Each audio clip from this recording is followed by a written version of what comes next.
We are so delighted that you're here with us this evening. We've been looking forward to this all summer. Welcome to tonight's Author Talk. I'm Allison Maxell. I'm the Director of Public and Outreach Services at the Maine State Library.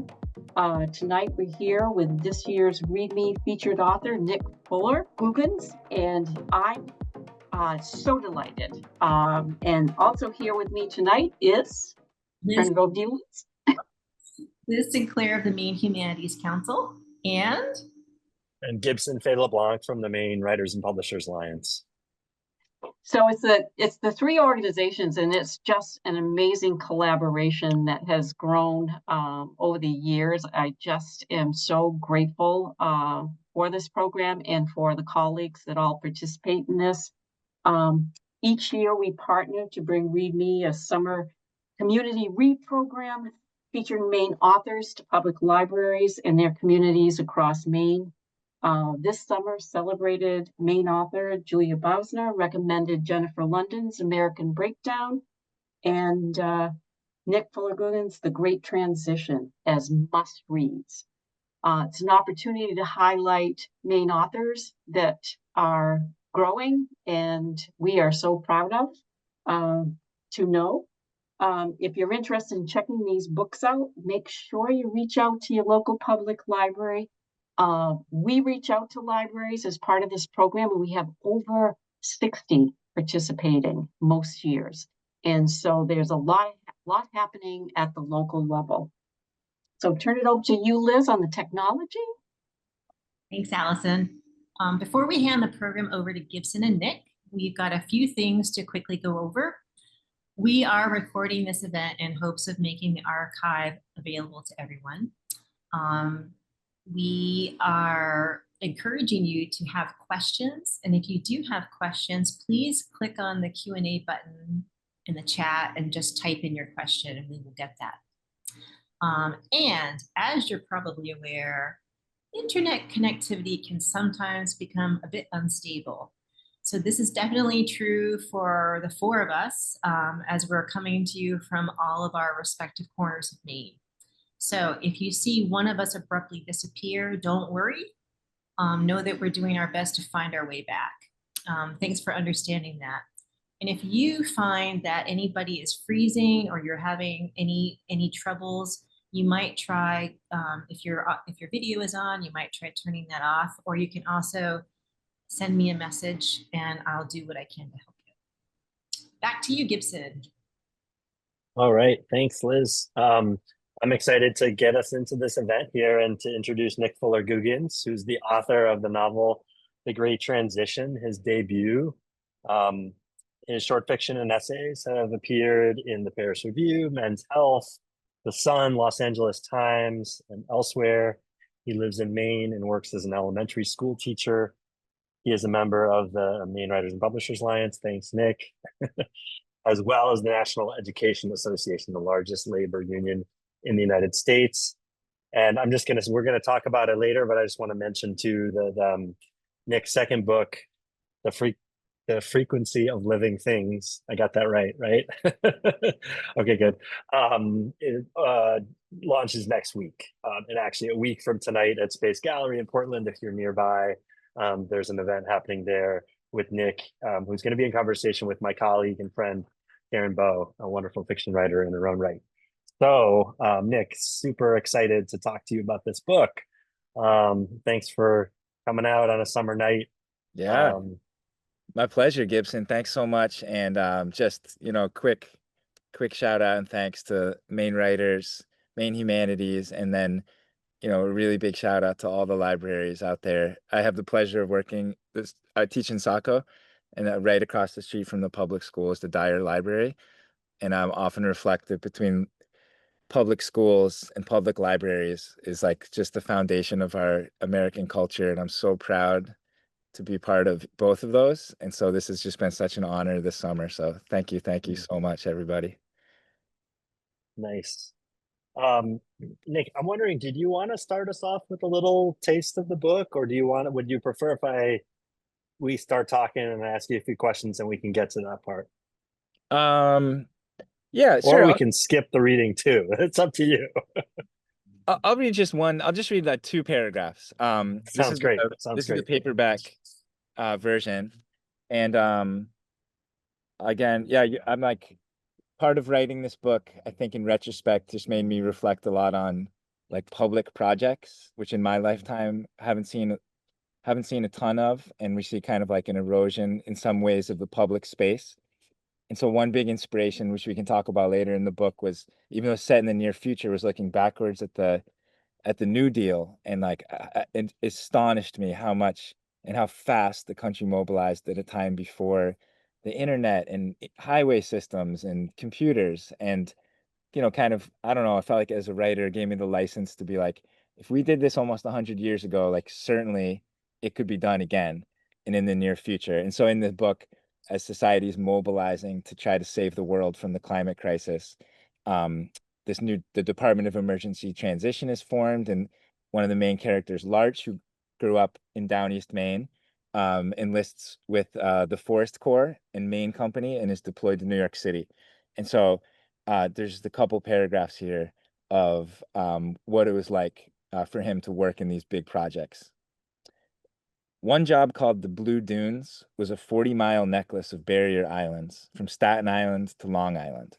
The kind of project that sounded impossible. And we did it in 2 months. 10 companies dumping sand and pouring concrete around the clock. We were kids. Most of the main company was under 20. No one old enough to remember a time when big public projects outside China were built like this. We knew unemployment and food banks and suicide. The idea of forward progress was something from ancient American history, when our ancestors built the Empire State Building and the Hoover Dam and the California Bullet Train and the Lunar Gateway Station. And now we were those people. So I just wanted to read that paragraph because it shows a little bit about how Larch is not an environmental activist by any means, but kind of enlists in this program and becomes so proud of like the work he's doing collectively.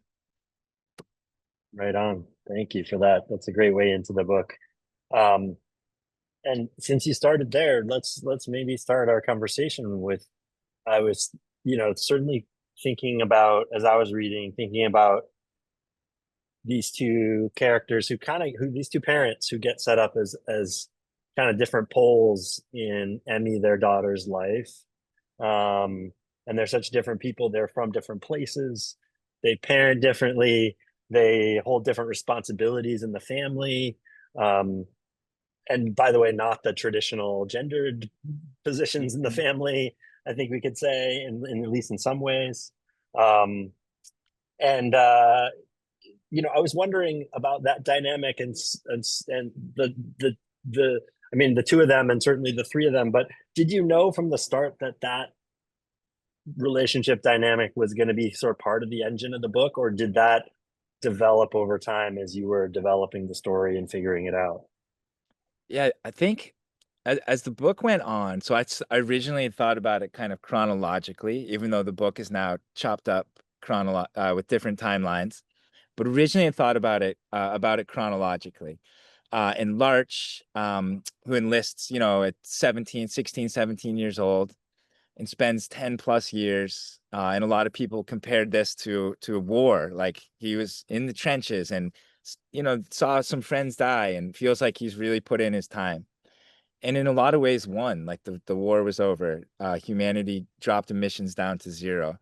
But the woman he meets during this time, Christina, who becomes his wife, also sacrificed enormously. But then when the war's over, that's kind of where the present timeline picks up, right? Like it's been now years after this.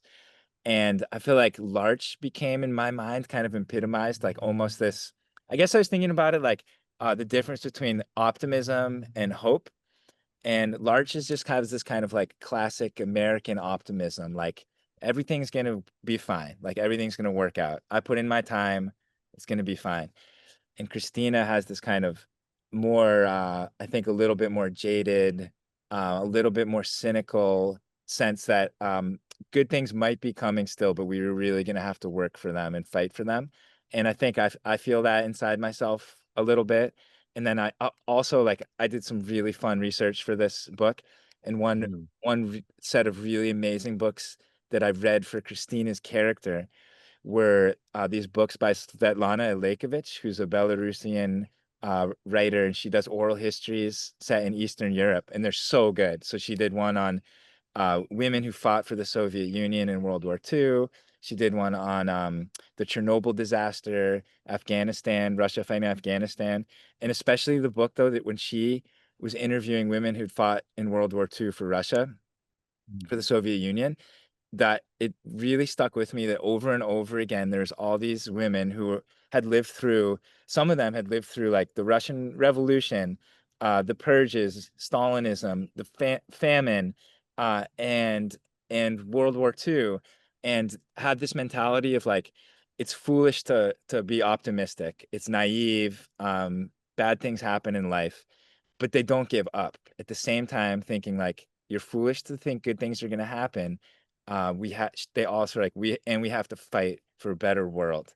And so I feel like that all went into Christina's character in this really complex way. And then for their marriage becomes a point of big conflict. And that was just something else I was thinking a lot about is for any of us who've been in a long relationship, people grow and change. And the people we are when we meet 10, 15, 20 years down the road, we can be, different people. And that can be really, really hard. And so I just wanted to ended up exploring that a little bit in their marriage too.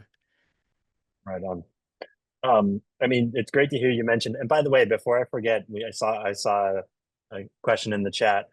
Can you say the name of that writer of the oral histories that you just mentioned one more time? Yeah. Her name is Svetlana Alekovich, and she won the Nobel Alekovich. Prize for literature. Okay. So that's probably the fastest way to find her. Yes, Great. so fascinating. Every book I've read of hers is amazing. That's awesome. I mean, that reminds me, I want to ask you more about some of the books that are sort of in the root system of this book. But I also want to say that this book feels like, to me, one of those books that I'm guessing you were probably thinking about in one way or another for a long time before you started writing it. Whether or not you were thinking, I'm writing this book, right? That like you were sort of building the material, the research, the reading, because there's so much stuff that you're drawing on and thinking about what this future world might look like, who these people are, all these different sort of issues that come together in this book. So I wonder if you could talk a little bit about that. Like, were you actually like reading this stuff, and thinking about, I'm going to be working, this is going to be a fodder for a novel, or were you just reading this stuff because you're an interested human, and then, eventually you started to see the novel and put all the pieces together? Yeah, that's for this novel. This is a really interesting question because I can almost pinpoint, maybe not the exact day where I had where this novel sparked, but the week, because I remember really clearly I'm a teacher, and then so in the summer sometimes do odd jobs, and I was installing solar panels out of Searsport near Belfast. And this was 2018, which matters because this was the summer where Alexandria Ocasio-Cortez in New York had won this big upset primary. And it was the first time I'd never heard about her. And then kind of tuning in and learning about her, she mentioned this thing called the Green New Deal, which I had never heard of. And the Green New Deal is this plan based on the New Deal to do everything that scientists say we need to do to bring down emissions, like installing X amount of solar and wind turbines and public transportation and all this. And so that was just, I think, the first time in my life where I had heard anything hopeful about the climate. Like, oh, there's actually a solution, and we could pay for it with like what we pay each year for the military. Like the money's there. This isn't new technology. Like it could be done. And so because I happened to be installing solar panels that summer, which I really enjoyed, even though I was definitely like the new guy. My job was just bringing them up and down the ladder, cutting rail, very simple stuff. But I really enjoyed it and got a lot of fulfillment out of like working with a crew and finishing a project and moving on to the next one. And so on the drive home, I would start fantasizing like, what if this thing actually passed? I could enlist with a solar corps maybe spend a few years and imagine like, you know, then I'd skip ahead and imagine myself as an old man, you know, telling my grandkids someday, you know, I was part of this. I helped save the world. Mm. And so that's when the fictional, the kind of the spark, just wondering like, well, what if it turned into like, huh, this could be an interesting story. And then I teach fourth grade, and one of the prompts we give our kids every fall for our fiction writing unit is to come up with ideas for stories. Is what is a story you wish existed in the world? And I realized, like, oh, I'm following my own prompt because I would love there to be a hopeful end to this, and thought, like, oh, I could write that, even though all my training, all my writing education had always been contemporary realistic fiction, so I've never really written anything set in the future. Um, and so that's where the spark, that's where I first had this idea. And then exactly like you were saying, I thought about it for, I'd say close to a year, just thinking about it. What would this character be like? And then I did probably 6 months of research before actually sitting down to start the book. So reading, and I love that part of it, and you could get easily lost in it. Reading a book on sea level rise and a book on climate, different political scientists thinking like, well, what could the world's political scene look like after climate catastrophe? Came across an amazing urban planning book on what might cities look like in 100 years based on sea level rise that was really useful.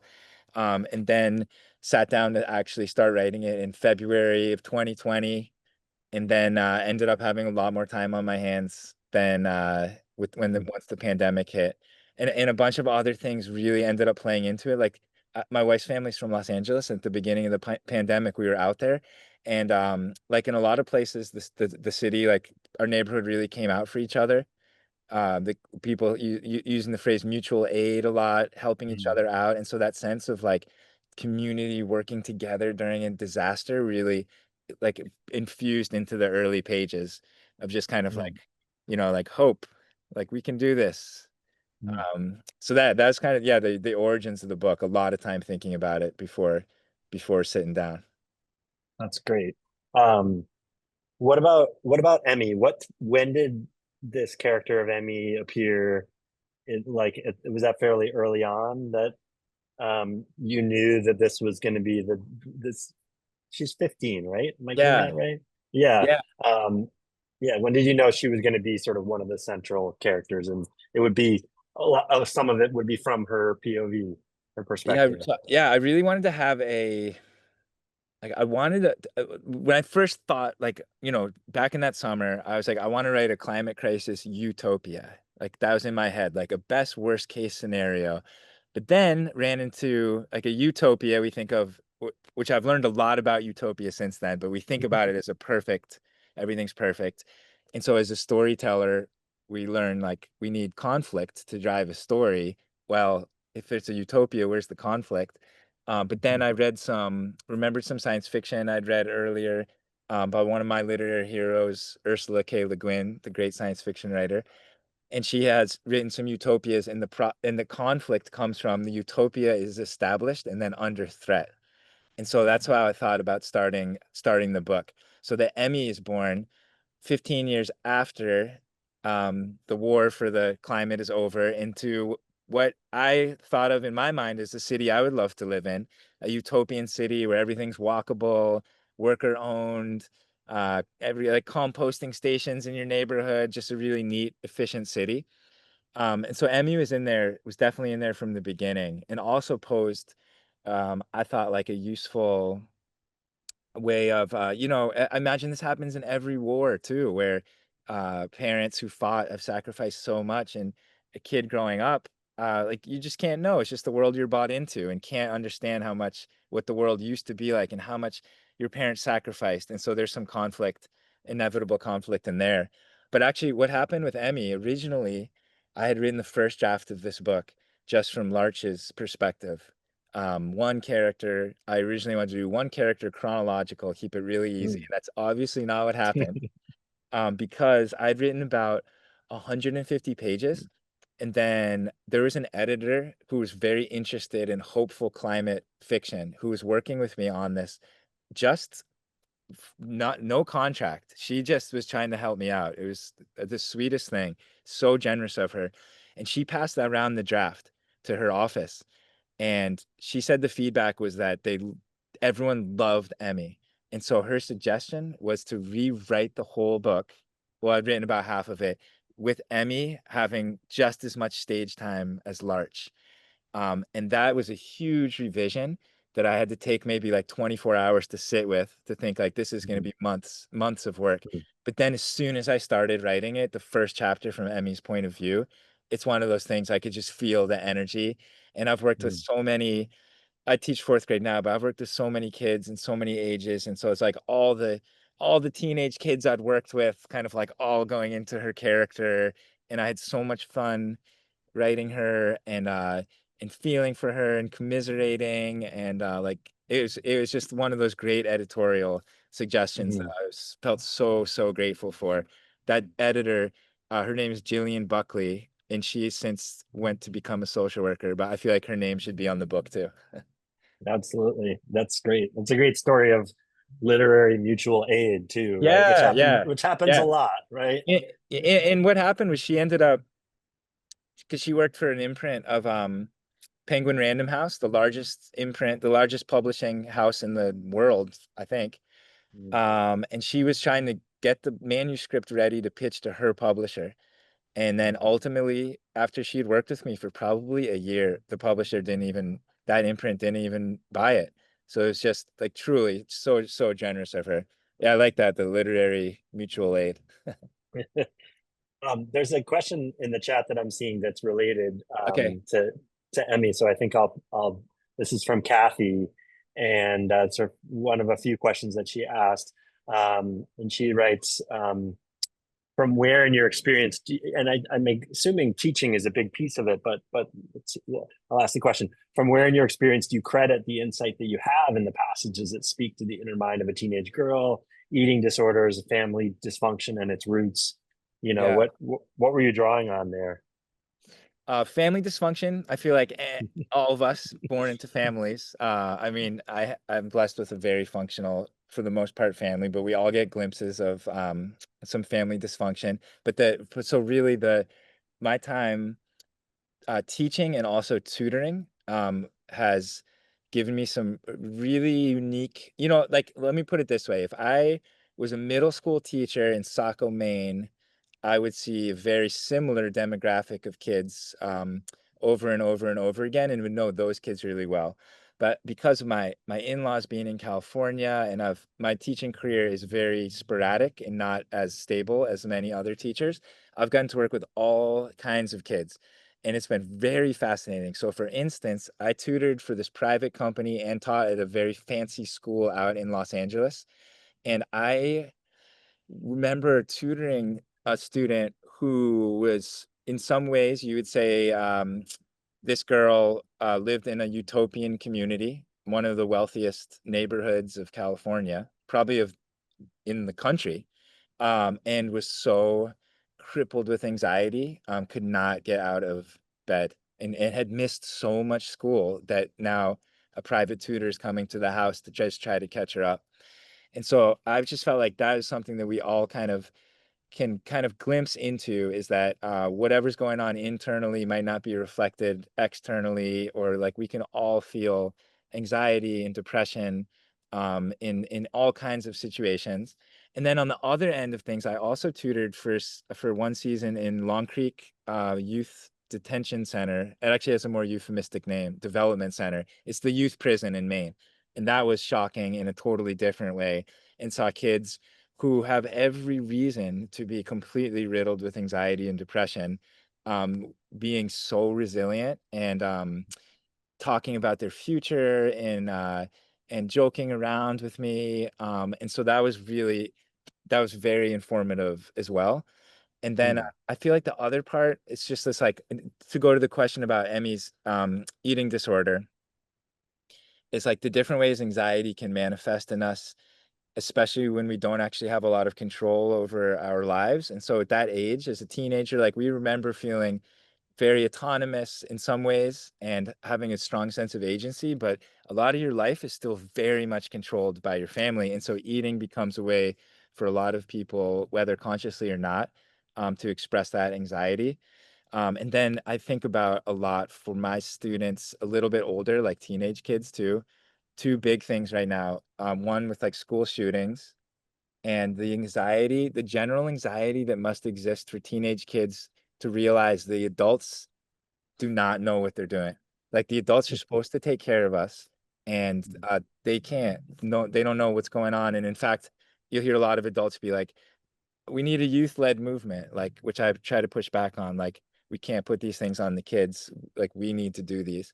And then the others with the climate crisis, the anxiety it must create in a young person to think like we know what's happening, the science is out there, and yet the adults can't figure it out, or and that is a scary moment to be like, if you've grown up in a safe, stable household and family, to know like, okay, the adults in my life take care of me, they're competent, they know what they're doing, and then to suddenly realize for a couple big things that might not be the case. So anyway, that plays into Emmy's character a little too, as her mom reminds her often that this could happen again. Like we can't be too complacent.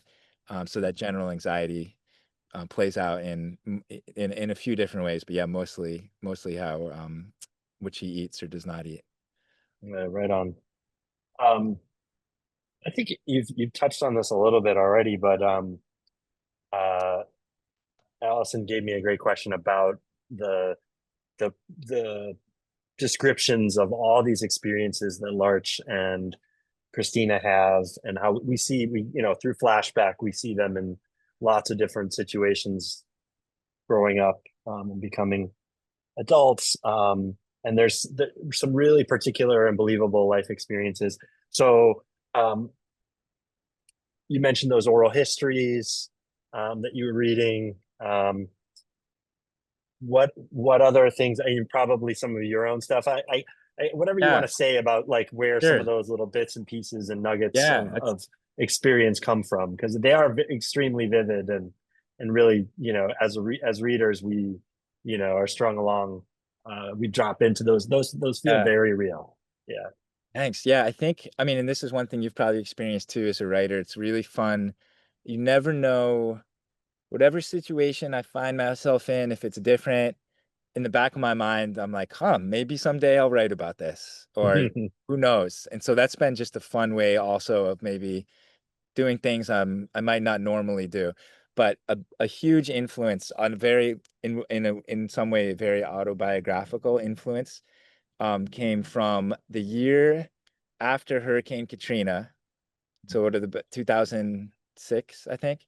I had finished college, and then I went down to New Orleans, and I was thinking about this too. Like, I don't know, the internet existed, but not really. I don't know how this was all arranged, but there was a group down in New Orleans called Common Ground Relief, and they had partnered with like locals and people coming, which I found from all over the world, to work on deconstruction and reconstructing homes in the Upper Ninth Ward.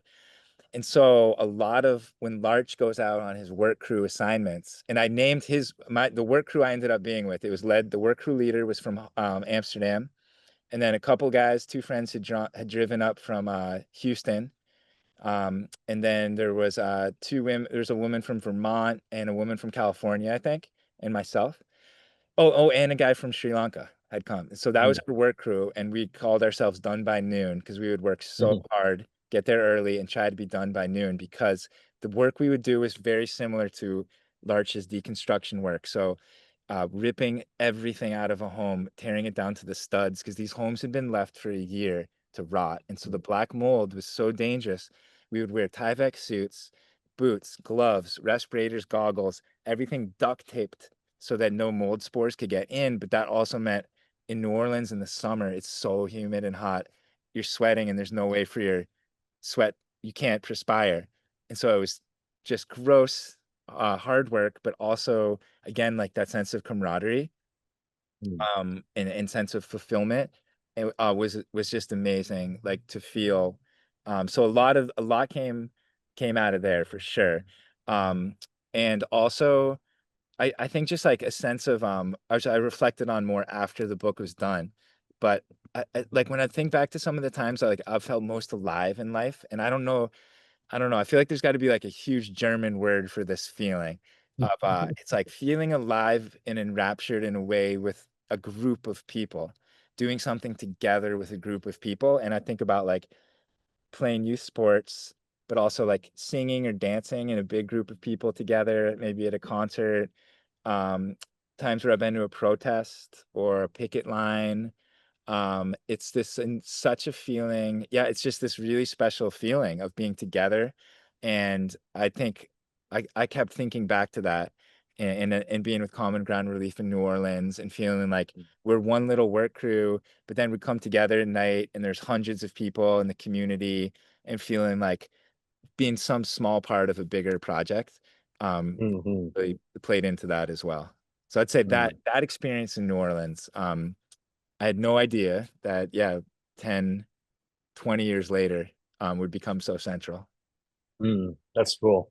That's really cool. Um, I've got a few questions here too Okay. about thinking about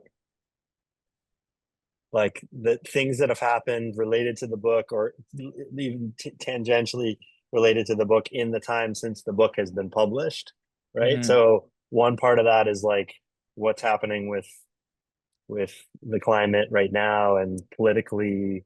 Um, that's certainly one piece. And another piece is, I mean, obviously in the book, there's this group, the Furies, that decides that, they're going to sort of meet justice because it's taking too long. And there's people who are, not answering for what happened to the earth. And so there's these assassinations that happen. But, like someone mentioned that some readers connected a dot between that plot line in your book and what happened to the CEO of United Healthcare getting Yeah. killed, and that kind of level of justice. And I don't know, I don't really have a question, Yeah. but I got a, I'm just wondering if like what that brings up in you when stuff like yeah. that happens and people make those connections, or you are making them yourselves, and how you think about that. Yeah, I got a lot of messages after that assassination for sure. And I also in climate fiction, I've learned like this is not an uncommon.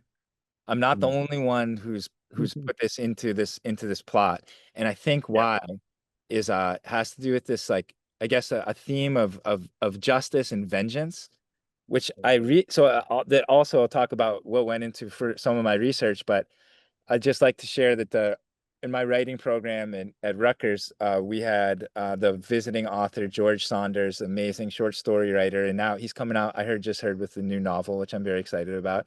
But he came and spoke to our school, and he said that like his best advice for writing a terrible book would be to pick a theme and write to it. And so he was joking. It's his way of saying like, do not do this. And so I all we heed his advice and write more like character and plot driven. But then what I found that since 'cause this is my first book I wrote, and it was really interesting to notice once it was done and talking about it with readers, that different themes started to emerge that then I could reflect on kind of retroactively. And so this theme of vengeance was a really big yeah, it just made me I've been thinking a lot about it since working on the book. And one thing that I researched while writing the book was like the early political history of what happened in Israel right after World War II, which I found just since very, very ironically tragic, because what you see now with Israel killing so many innocent people back then, right after the war, it was fascinating because they had formed a covert assassination group called the Gimul, which I'm probably butchering the Hebrew, GMUL, that stood for recompense. And their goal was to hunt down Nazi officers, and they assassinated hundreds of officers in Austria, in Italy, in different places. And then this conversation, it's like this philosophical conversation that continues through the Knesset and the and Israeli governance. And so there would be really fascinating conversations like between the prime minister and the secretary of defense, where they're saying, you know, as the 60s, 70s go on, some people being like, we really must hunt down the people that are still out there. And other people saying, this is insane. That is in the past. We have other problems we need to focus on now. And then going back to the other group saying, we can't move on until we have settled what's happened in the past. And it made me just think about justice and vengeance as like kind of on a spectrum. And different people or groups, I think, have different tolerances for what they need to happen to feel like justice has been met. And so in the book, like Larch feels like, you know, we brought emissions down to zero. We've transformed the world into a much better place for most regular people. That's good enough for me. While Christina feels like the people that caused this are still, or their like immediate descendants are still out there profiting, and they could make it happen again. And so it's just, and then weirdly enough, it made me, I realized in my classroom, I see this all the time because we use or I use a lot of teachers now use restorative justice. And so the process is if there's a problem between two kids, we bring them together and have this very set of questions. And essentially it ends with like, what do you think needs to happen to make things right? And both parties need to kind of agree on it. And when it works, it's so amazing. And usually I'll see like the kid who caused the harm crying because they've realized and like really seen the harm it's caused. And the kid who's been hurt usually at this point is over it. And they're like, I don't know what's going on here. I just want to move on. But then the other thing I see is like in my class, if justice is not met, like we've all remember this as kids when a teacher, a parent, you know, you come running to a teacher or parent, so-and-so said something, and the teacher just tells the other kid, say sorry. And the kid says sorry. And you know that's not real justice. The kid didn't mean it. And so we'd see that like bubble up in my classroom if there's not, and I think the same thing happens in society where when we like, if justice isn't met, it's going to manifest some other way. And so a lot of people will say like the whole Tea Party movement came about because nobody from the financial collapse, no bankers were ever held responsible. And people were just so outraged and like that had to go somewhere. So yeah, and so it's just been really interesting. I'm still learning about like I'm looking into now like South Africa. They had the Truth and Reconciliation Commissions after apartheid, and that was fascinating. Where like a prisoner would have to be in the same room and hear from the person they tortured like what it felt like. But then in the other sense, like I don't know, a lot of people say there wasn't real like economic justice in South Africa, land ownership transfer. Anyway, clearly like these are things I've been thinking about a lot since. I could go on and on and on. But I hope that partially answers the question. That, yeah, in the novel, there's a group of people that I think exist in every society that feel like if justice has not, there has been no justice. And so we can't go on until like some justice has been had, and we're going to be the ones to do it if nobody else is. Yeah. Thank you for that. Yeah. Another question from Kathy in the chat. How did you decide on the species you cite in the book that are thriving? So yeah, I mean, I guess this is also such an interesting part of like the climate collapse science is that as the earth is like so balanced and has so many different checks and balances that there will be, even as like some species collapse, others are going to come in to fill their place. Like I don't know, I haven't even looked into this or talked about it with anybody, but this summer I feel like I've seen so many Arctic terns in in like the Casco Bay area that I just don't remember seeing this many. And so anyway, it made me wonder, like, is this some big shift that's happening? And like one ecosystem species collapses, another really will benefit and move in from it. So that's probably some of what I've been referencing. In researching the science that went into this, I came across there's a lot of online tools too, which will like you can input if this many renewables are invested and this kind of like carbon cashback program, and you'll see the trajectory of like where world temperatures will go based on that. So there's all these different scenarios. And so I had kind of set this book at not the best case scenario, because sadly that ship has sailed in our reality. That's not happening. But also not the worst case scenario, one of the in-betweens, which is still, unfortunately, not good. Um, and um, and so once I had kind of like pegged in my mind, for this novel, where the temperature increase would be, then I was reading like all the science about what would happen based on that, between like sea level rise and temperature, but then also politically, like climate refugees, and that's scary stuff, but I'll just love doing the research too. Again, could easily get lost in it, and it can become really hard, like talking about a species thriving. Might have done so much research and have to choose like, like one sentence or like one fact out of pages and pages of notes. But I really enjoy that part too. Yeah, totally. I can tell. Kathleen in the chat asks, she says, the book ends on a questioning note despite its optimism. Do you personally think it is possible for humans to sustain the sort of cooperation we see in the book or in real life major disasters? Yes, I think like this book made me become more hopeful. I think I'm a pretty hopeful person to begin with. This book made me a more hopeful person. And part of this, I had some really fun, amazing conversations with other kind of like people who'd written more utopians and thought about hope. And one of the things I learned from this one woman, Kristen Godsey, who wrote a great nonfiction book called Everyday Utopias. She taught me that hope is a cognitive function that is considered the opposite of memory. Memory sets us in the past in our mind, hope sets us in the future. Same thing. And we all know we can train our memories to be better. There's memory exercises. And so the thinking is, by cognitive scientists, we can also train our memories to hope better, and that there's all these positive health benefits for hope therapy. But I think just thinking on this so long, like, must have done something to my mind and made me more hopeful. But I also think my book coming out next week, one of the characters is an evolutionary biologist, which I'm not. I also did a ton of research about. And so I've been thinking a lot about like our genome and the history of our species. And for the vast, vast majority of our time on this planet, we have thrived not through some like powerful jaws or talons, but just through cooperation with our fellow human beings. And like there's not that many social species, like ants, termites, bees, humans. There's really not many.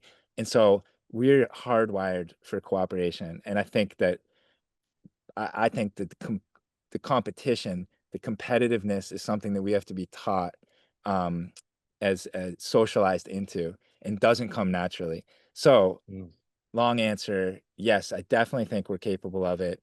And as far as natural disasters, I mean, another personal experience, just real quickly, that went into this was, I can't remember the year, but I was visiting my mom in Belfast, and there's a horrible ice storm. And so the Belfast Middle School, word went out, tomorrow morning, we're having a breakfast for all the line workers coming in from all these states to save us. And the next morning, there were like 100 people who had shown up, and we were fighting over jobs to try to get a good volunteer job. And then just the amount of people who just want desperately, like, arguing over the chance to ladle syrup onto pancakes, like, people just want to help out. And so I really do think it's natural to us. And then that story just ended on a funny note, because no line workers came until finally one guy came in and was waited on like a king, like 5 people serving him, everyone applauding him. So he was like, wow, this is an interesting, special moment. That's Yeah, awesome. team hope. I'm definitely on team hope. Real quick, for after, Nick, I'll or one of us will follow up just to like ask you about books that you mentioned, and we'll share those with the group, because we're getting some other questions like which book. Sure. So we can do that. Definitely. We can handle that. Here's a question from Whitney, who's wondering, is Maine a particularly productive place to discuss climate change? I think productive. Yeah, that's such an interesting question. I guess I'm wondering, here's what I'm wondering. It's like self-selective. The people that would read this book or come to a talk maybe have already self-selected to want to participate in this discussion. I definitely haven't had any unproductive conversations. I feel like it's one of these things people really want to solve. And in the sense, the really sad sense where it's become an ideological issue, I felt like the idea of like the Green New Deal or the Great Transition, whatever you want to call it, is essentially a jobs program.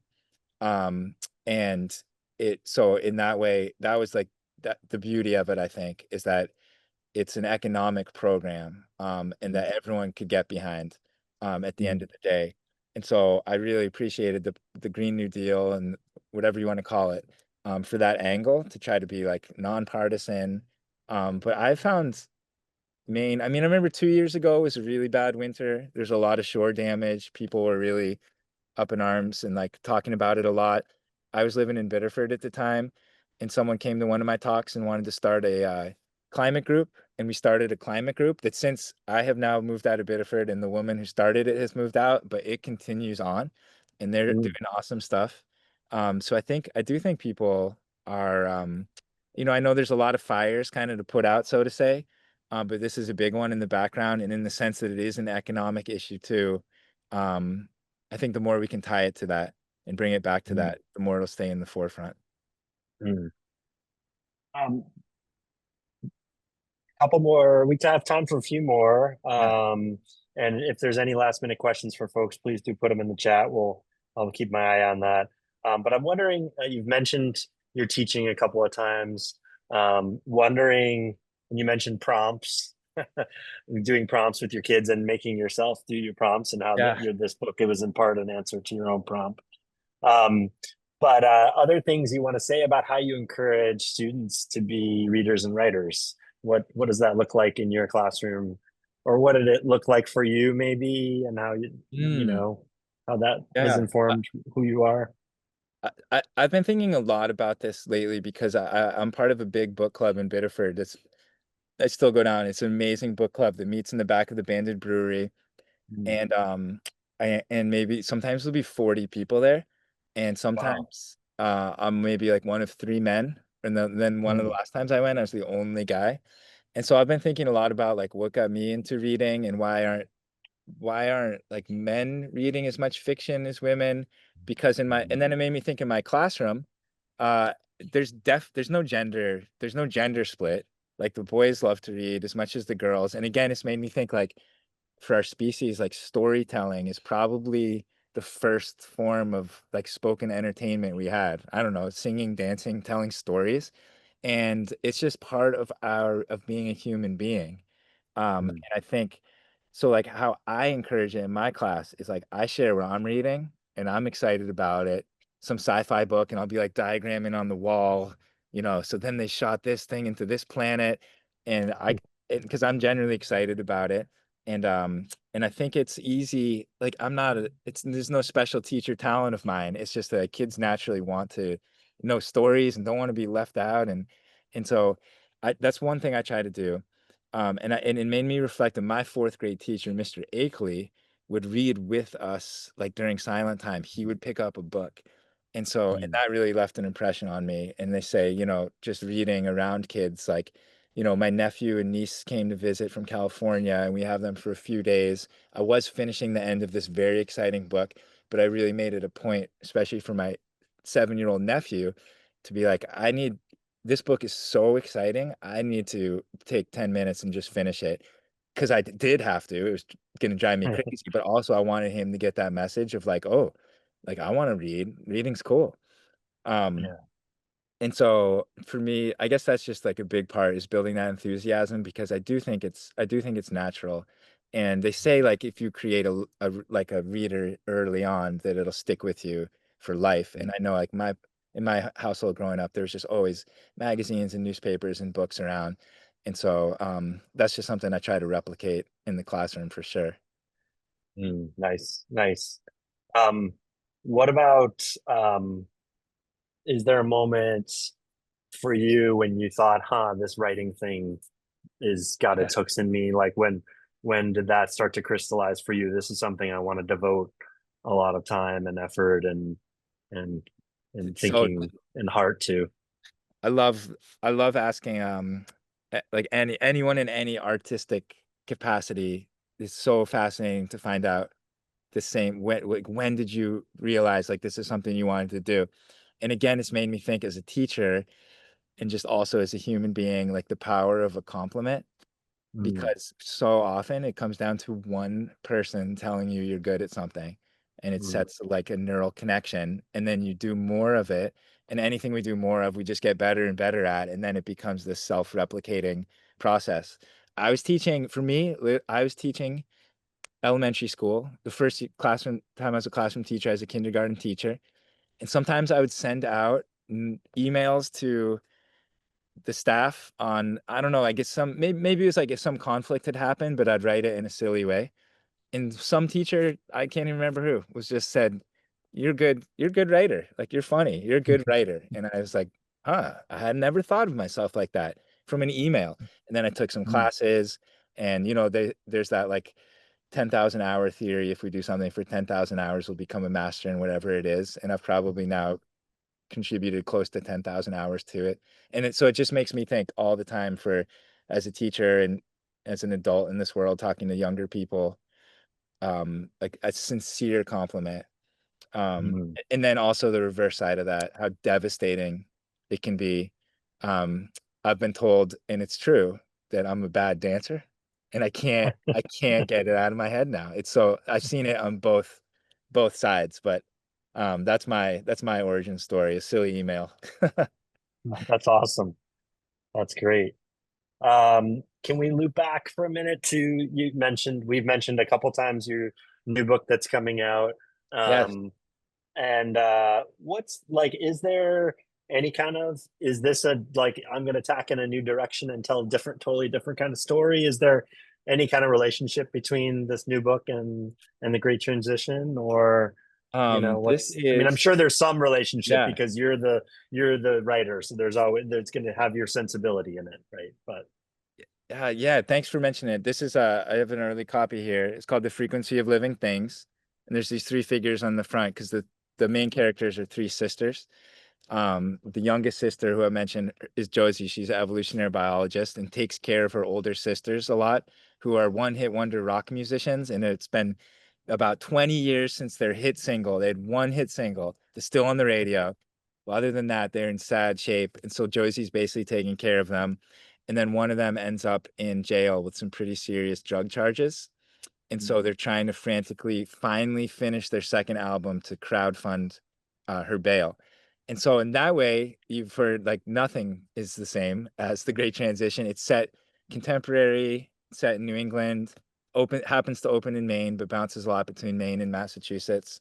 Um, but I think the big themes kind of that seem to be the same are family and sacrifice, and this pull that we see especially in Christina and The Great Transition, this pull between wanting to be there for your family and wanting to be there for the greater family of the world. And so there's a couple characters in this book in particular who are faced with really having to make that decision, like who am I going to be there for? And then the other theme that I just say the same is like with cooperation.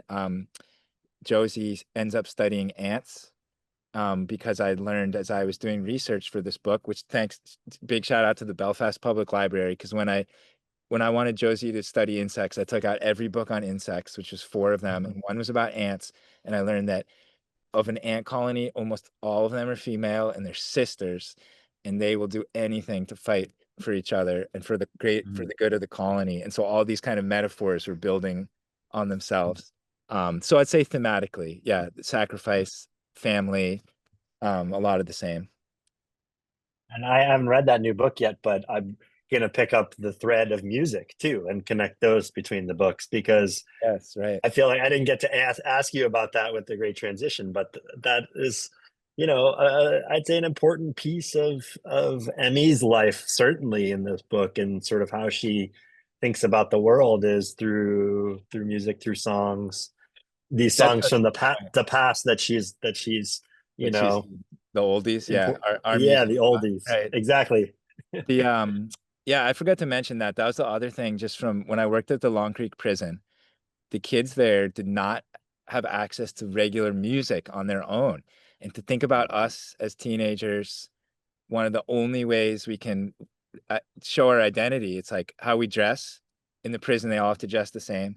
How we cut our hair, they can't, I don't know, that's the same. And then music, and to not have music was like really hit home to me how important it is for our identities.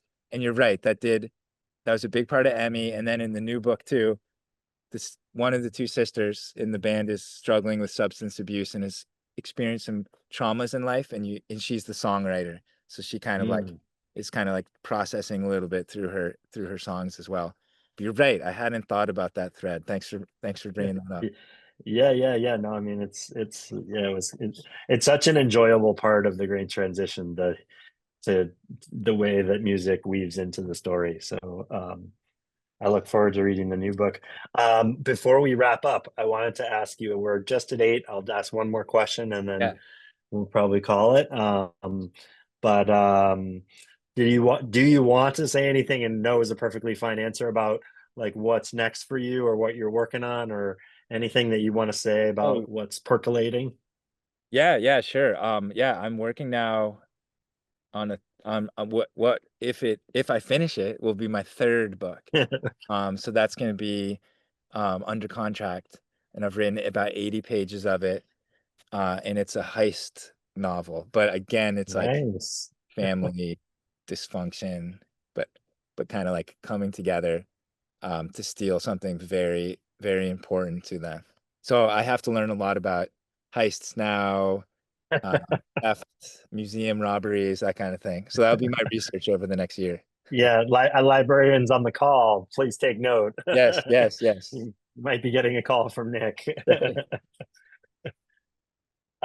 Well, I just want to say thanks, Nick, for taking the time to talk about your book and your work, and it's really lovely to talk. And thanks to everybody out there for your great questions and for being here with us on this beautiful summer night. Allison, Liz, I don't know if there's anything else we need to say to. Yeah, I just wanted to say thank you too, and just I really hate to see the conversation end, because the dynamic between the two of you, Gibson, has just been fascinating. I felt like there was just an intimacy tonight that was special, and I just appreciate your questions, Gibson, and your candor, Nick, and I can't wait to follow you on your journey. And we'll all be reading anxiously, and love that we're all a part of this beginning. So thank you all. Thank you all so much. I feel like I could also would be happy to keep talking for hours, but I know you got to go.